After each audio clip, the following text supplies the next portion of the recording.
We have 7 tips for Panama City, your pre-cruise port for a full transit on a Panama Canal cruise. We are Rod and Melody from Always Be Vacationing. Welcome. If it's your first time here, we'll let you in on a little secret. Life is to be experienced, and Always Be Vacationing is a mindset. Whether you're working or playing, treat your life with the joy, energy, and excitement as if you were always on vacation. We stayed at the W, located in the heart of Panama City near the financial district. This artsy hotel located in the financial district caught our eye. We stayed in the wonderful guest room, one king city view. The bed was amazingly comfortable and the floor plan unique.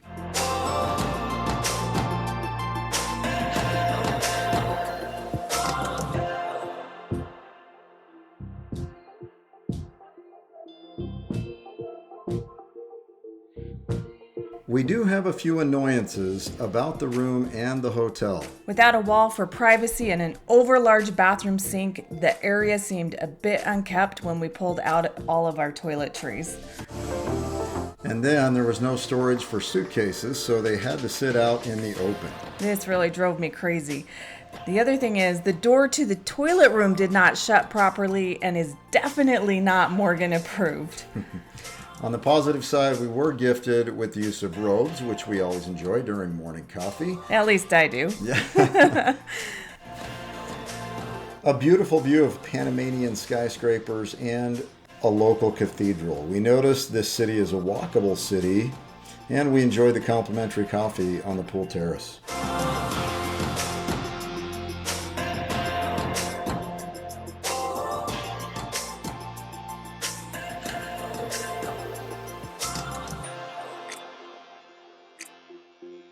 We did eat at the hotel restaurant, the Paul Boulangerie and Restaurant. The service was very poor. Do you remember that? Yep. Yes? Took a long time. Yeah. Yep. Our order was incorrect. The waitress never came back to check on us once the food was delivered. And that quick bite to eat took 2 hours. Yeah, that's definitely too much time of precious daylight when you could be exploring the city. Yep. So tip number 1, in good faith, we cannot recommend this hotel. It simply isn't up to par with Marriott standards to which we're accustomed. Also, the location was not what we'd hoped for, as we found ourselves taking an Uber to Casco Viejo district multiple times, and we should have stayed there. Yeah, that's a cool spot in the city for sure. Tip number 2. If you do find yourself staying at the W, take advantage of the complimentary bath in the away spa. It was awesome. After a long plane ride, a short hike is always in order. We took an Uber to the Mirador Cerro Cedro Metropolitan Natural Park. That's easy for me to say. We made a donation of $4 each, which is kind of required.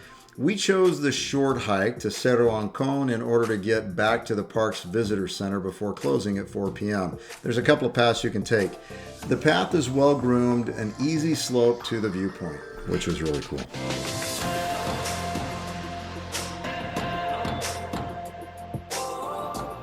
Yes, we saw snapping turtles in the pond and heard the song of many birds in the trees. We spied our first sloths in the treetops. Yeah. They were really hard to find from the ground, as they are very camouflaged and they look like a bunch of sticks with their spiky hair. A trail of leaf cutter ants, focused and hard at work, interrupted our journey for a couple of minutes.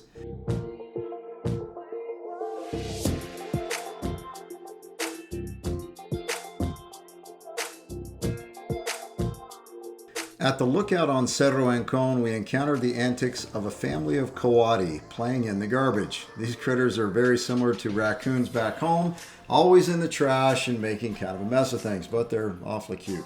Yeah. So tip number 3, taking an Uber in Panama is not going to break the bank. Our Uber trips around the city were typically about $5 no matter where we traveled. Most of the time they were less than that, and we just really were generous with tips. Right. So located in Casco Viejo, we enjoyed an early dinner at Santa Rita. The food is sourced locally. The cuisine in Panama City is a mix of indigenous, Spanish, and Afro-Caribbean influences. This awesome restaurant is one we recommend checking out. Not only was the food delicious, but the service was over the top. Tip number 4, get reservations for dinner in Casco Viejo. This is Old Town, very trendy, and is the best place to find the best restaurants. And shopping. Amazing shopping there as well.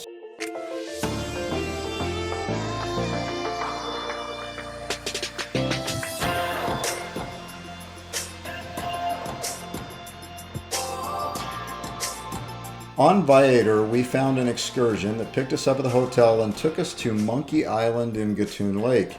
The monkeys live in their natural habitat on little islands in Gatún Lake. We were able to see 4 different species: capuchin, howler, and tamarin monkeys from the boat. You can't get off the boat and onto the islands because the jungle is so dense that if you step 3 feet onto the island, you could get lost and never find your way out. So not only did we see monkeys, we saw hawks, toucans, blue butterflies. And on the way back to the bus, we were lucky enough to see our ship, the Norwegian Jewel, on Gatún Lake in the Panama Canal. Yep, a different view from the lake to the ship, and later we got from the ship to the lake. Tip number 5, monkeys live in the tops of very tall trees and thick jungles. Don't expect to get close to the monkeys. Most of the time, they are just little specks of black in the trees. Take binoculars or a very large zoom lens on your camera. Sunscreen and insect repellent. Yeah, even though the bugs weren't bad, as long as you're not walking around the island, you usually don't get bit, right? So, Right. anyways.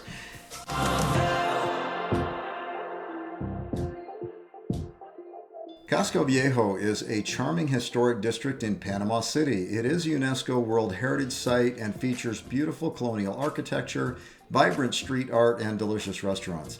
It was once very run down and scary, but it's now in the midst of renovation and revitalization. We felt very comfortable there. We shied away from booking our hotel here from what we'd read online, but truly wish we had have booked our hotel there. It reminded us of Spain. It has shopping, a lively nightlife, and a variety of bars and clubs. So tip number 6, don't let the old reputation of Casco Viejo scare you away from that part of Panama City. It was like a magnet for us. Yeah, we were there a lot.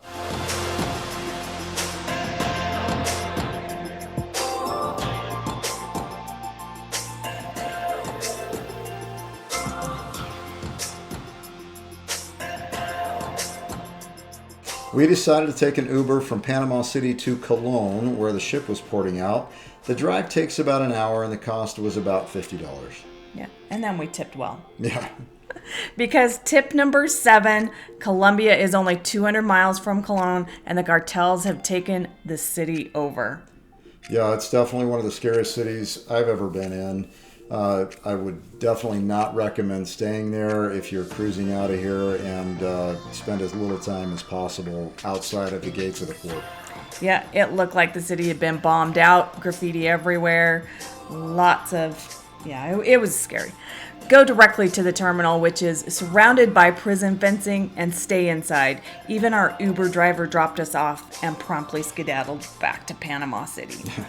We got to ask a huge favor. It doesn't cost you a thing either, and it means the world to us. Please press that subscribe button right now. While you're thinking about it, we're on the race to get our first 1,000 subscribers. If you've already subscribed, who do you know that enjoys cruising? Please share. We're working hard to earn a few minutes of your valuable time. Check out more vacation videos here.